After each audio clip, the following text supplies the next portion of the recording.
Bonjour et bienvenue dans le JT de la Revue Fiduciaire. Au programme de ce mercredi 29 juillet, Fonds de solidarité, une aide supplémentaire des collectivités locales, contrat d'assurance vie nanti et pour finir, licenciement pour vol lié à l'activité professionnelle.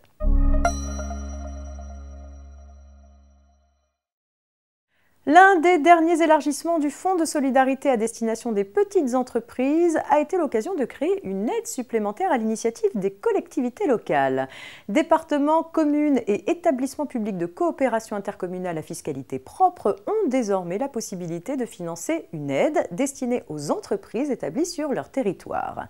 D'un montant compris entre 500 et 3 000 euros, cette nouvelle aide vient s'ajouter à l'aide mensuelle de l'État et à l'aide forfaitaire versée par la région. Elle est réservée aux entreprises bénéficiaires de l'aide de la région ayant déposé leur demande avant le 15 septembre 2020.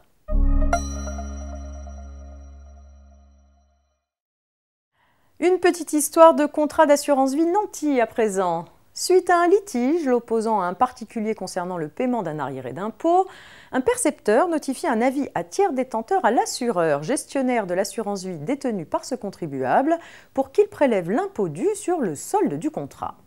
L'assureur refuse, car le contrat d'assurance vie est donné en gage au profit d'une banque à laquelle le contribuable doit rembourser un prêt.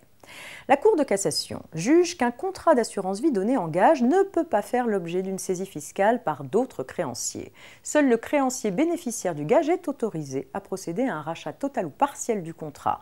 Quels que soient les privilèges du Trésor public face aux autres créanciers, les droits du bénéficiaire du nantissement ne peuvent pas être négligés.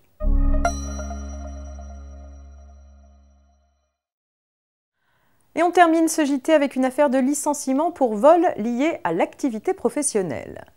En principe, l'employeur ne peut pas licencier un salarié en raison de faits tirés de sa vie personnelle, sauf si ces faits sont indissociables de son activité professionnelle ou causent un trouble objectif caractérisé au sein de l'entreprise, comme c'était le cas dans cette affaire. Un steward avait volé le portefeuille d'un client de l'hôtel où il séjournait lors d'une escale. Il avait été confondu par une caméra de vidéosurveillance. Licencié pour faute grave, l'intéressé reprochait à l'employeur d'avoir invoqué des faits relevant de sa vie personnelle. Or, ces faits avaient été commis pendant le temps d'une escale dans un hôtel partenaire commercial de la compagnie aérienne qui avait réservé les chambres à ses frais. En outre, c'est à l'employeur que l'hôtel avait signalé le vol. Enfin, la compagnie aérienne était intervenue auprès de la victime pour qu'elle ne porte pas plainte. Autant de circonstances qui rattachaient le vol à la vie professionnelle du salarié et autorisaient l'employeur à user de son pouvoir de sanction.